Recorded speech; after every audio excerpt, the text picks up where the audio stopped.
Nadie pone en duda que si miramos a grandes rasgos la situación de los países europeos a comienzos y a finales del siglo XIX, los avances habían sido notables. La producción económica se había multiplicado. La población de Europa aumentó notablemente gracias a las mejoras en la producción y distribución de alimentos y a los avances sanitarios e higiénicos. La producción a gran escala de nuevos bienes de consumo hacía la vida más confortable. La revolución de los medios de transporte favorecía el intercambio de mercancías e ideas. Pero, ¿qué crees que opinarían del liberalismo y de la revolución industrial las personas, hombres y mujeres, adultos y niños, que trabajaban en las primeras fábricas y minas? La revolución industrial dio origen al nacimiento de un nuevo grupo social, de origen campesino, el proletariado, llamado a convertirse en la mano de obra barata que permitió los grandes beneficios de las primeras industrias y minas.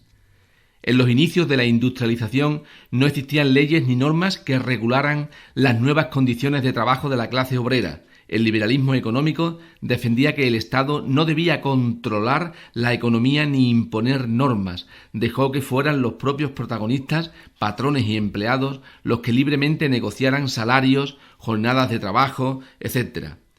La jornada laboral de trabajo en las primeras fábricas y minas duraba entre 12 y 14 horas y los salarios de la clase obrera eran tan bajos como alguien pudiera llegar a aceptar.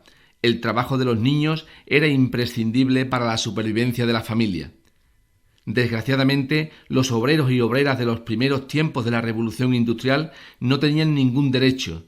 El salario no daba ni siquiera para comer y en caso de paro, incapacidad, accidente o enfermedad, la única alternativa era la caridad, que los primeros gobiernos liberales dejaron en manos de las instituciones religiosas. A comienzos del siglo XIX, las ciudades se fueron poblando de fábricas, sobre todo las ciudades industriales como las inglesas. En grandes naves mal ventiladas y sin apenas luz se acumulaban obreros, obreras y máquinas a vapor, con sus calderas quemando continuamente carbón. Las condiciones de trabajo eran infrahumanas. Las casas de los obreros estaban en las inmediaciones de las fábricas y de las minas donde trabajaban, zonas en las que las malas condiciones higiénicas y sanitarias hacían que nadie en su sano juicio y con medios suficientes quisiera vivir. La mayoría de las veces la vivienda era una habitación pequeña, con poca luz, mal ventilada y sin más muebles que unos camastros, unas sillas y una mesa. Como habrás imaginado, esa situación de explotación salvaje no podía mantenerse eternamente. La clase obrera tardó un tiempo en tomar conciencia de su fuerza y en desarrollar estrategias de lucha para mejorar su condición, pero todo llega. Debido al mayor desarrollo de la industria, fue Gran Bretaña el primer país en el que la clase obrera comenzó a organizarse y a luchar por sus derechos. Se denomina movimiento obrero a la lucha organizada de la clase trabajadora para mejorar sus condiciones de vida por medios pacíficos normalmente y violentos en ocasiones, con objetivos a veces revolucionarios, transformación total de la sociedad, o simplemente reivindicativos, mejora de la situación de la clase trabajadora aceptando el modelo social vigente. El ludismo fue un movimiento social que se caracterizó por la oposición a la introducción de maquinaria moderna en el proceso productivo. Se desarrolló durante las primeras etapas del proceso de industrialización y dio lugar a violentas acciones de destrucción de máquinas. Se inició en Inglaterra y desde allí se extendió a Bélgica, Alemania, Francia. Su origen se remonta a la acción de Lud, su líder, un tejedor que en 1779 destruyó el telar mecánico que manipulaba. La causa principal que desencadenó los disturbios fue la precaria situación laboral y social creada tras la introducción de la moderna maquinaria en la producción de textiles, arrastrando a la ruina a los telares tradicionales, impotentes a la hora de competir con las fábricas de reciente creación. El Parlamento inglés impuso la pena de muerte como castigo a las personas que atentaran contra las máquinas y en 1813 18 obreros británicos fueron condenados a la horca. Las primeras asociaciones de obreros surgieron también en Gran Bretaña. Agrupaban a trabajadores de un mismo oficio que discutían sus problemas y proponían formas de protesta coordinadas. Estas primeras asociaciones obreras nacieron a comienzos del siglo XIX y se denominaron trade unions, sindicatos de oficio. Los primeros sindicatos de oficio ingleses empleaban la huelga como arma para luchar por una mejora de las condiciones laborales de las clases trabajadoras, pero tuvieron que desarrollarse de forma clandestina, ya que de inicio el gobierno británico las consideró ilegales y persiguió a sus miembros. A partir de 1825, los sindicatos ingleses serán legalmente reconocidos y se inicia el sindicalismo moderno, cuyo objetivo es también luchar por la mejora de las condiciones laborales de las clases trabajadoras. No tenía reivindicaciones políticas. La palabra cartismo procede de la Carta del Pueblo, documento enviado al Parlamento británico en 1838, en el que se reivindicaba el sufragio universal masculino y la supresión del certificado de propiedad como requisito para formar parte del Parlamento. Los defensores del cartismo pensaban que cuando los trabajadores alcanzasen el poder político podrían adecuar las leyes a sus intereses de clase. Hubo que esperar hasta 1918 para que Gran Bretaña concediera el derecho a voto a todos los hombres, todavía no a las mujeres. Sin embargo, su presión, unida a la de la trade union, provocó el temor de la burguesía británica y motivó que los gobiernos liberales empezaran a adoptar tímidamente las primeras leyes reguladoras de las condiciones laborales de contenido social, como la Ley de las 10 horas. Los historiadores han agrupado con el nombre de socialistas utópicos a una serie de pensadores británicos y franceses, sobre todo Louis Blanc, Robert Owen, Conde de Saint-Simon, que en la primera mitad del siglo XIX plantearon la necesidad de crear una nueva forma de organización social más justa e igualitaria que acabara con la explotación de la clase obrera.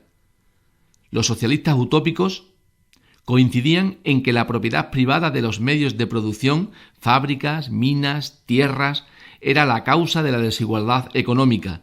Planteaban que la propiedad privada debía ser sustituida por una nueva forma de propiedad colectiva, es decir, la sociedad sería la propietaria de todos los medios de producción. De ahí el término socialismo. También predicaban la paz, que se consigue por voluntad de las personas y pacíficamente, y la solidaridad entre las personas para conseguir un mundo más justo e igualitario. A medida que la revolución industrial se extendía por Europa, aumentaba el número de integrantes de la clase obrera igualmente explotados, y tuvo las mismas respuestas: quema de máquinas, aparición de sindicatos, el uso de la fuerza para transformar la sociedad. Conscientes de que se trataba de un problema mundial, representantes de asociaciones obreras de distintos países lograron fundar en 1864 la primera Asociación Internacional de Trabajadores. Esta asociación pretendía integrar a las asociaciones obreras de todos los países para plantear estrategias comunes de lucha. Los primeros objetivos que se planteó la AIT incluían la lucha por una jornada laboral de 8 horas, la supresión del trabajo infantil, la mejora de las condiciones laborales de la mujer, la supresión de los ejércitos, la socialización de los medios de producción, y que la huelga era el medio más eficaz para alcanzar estos objetivos. El problema surgió a la hora de definir con detalles cómo debía organizarse el nuevo sistema socialista y cómo debería lucharse para conseguirlo. Había dos posiciones distintas.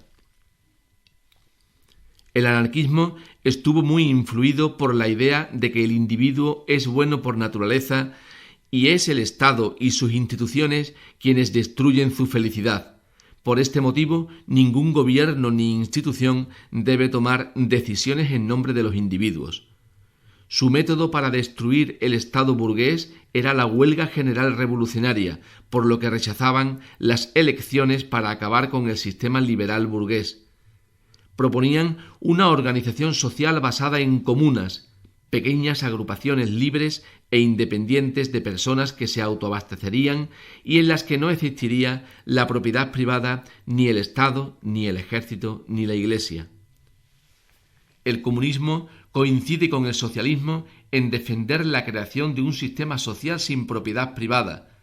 lo que le distingue del socialismo es la forma de conseguirla y cómo habría que organizar la nueva sociedad. Las principales ideas que defiende el comunismo, cuyos principales dirigentes fueron Carlos Marx y Federico Engels, son la destrucción del sistema liberal burgués mediante una revolución armada de la clase obrera y la conquista del poder. La lucha de clases, es decir, el enfrentamiento entre dos clases antagónicas con intereses distintos, los explotadores y los explotados. Los medios de producción deben pasar a ser propiedad colectiva para evitar que unos se enriquezcan a costa de la pobreza de otros, apropiándose de su plusvalía. La existencia de un solo partido político, el Partido Comunista, sin elecciones ni libertad de expresión.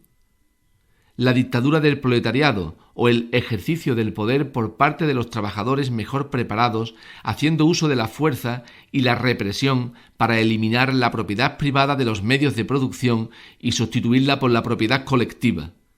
Y por último, una sociedad sin clases, una vez eliminada la propiedad privada de los medios de producción y no haber opresores, solo habría una clase social, la clase trabajadora.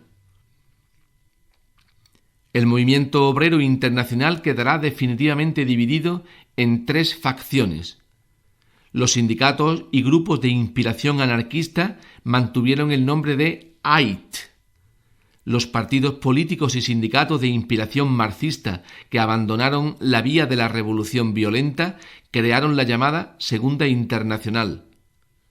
Los partidos y sindicatos comunistas que aceptaron seguir la vía revolucionaria marcada por el Partido Comunista de Rusia fundaron la Tercera Internacional.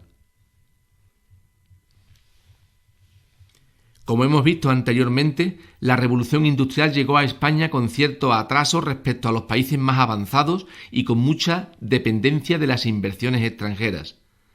En el siglo XIX, la industria y con ella la clase obrera solo era importante en Cataluña y el País Vasco, mientras que en el resto de España la agricultura seguía siendo la base de la economía y, por tanto, del empleo de las clases trabajadoras.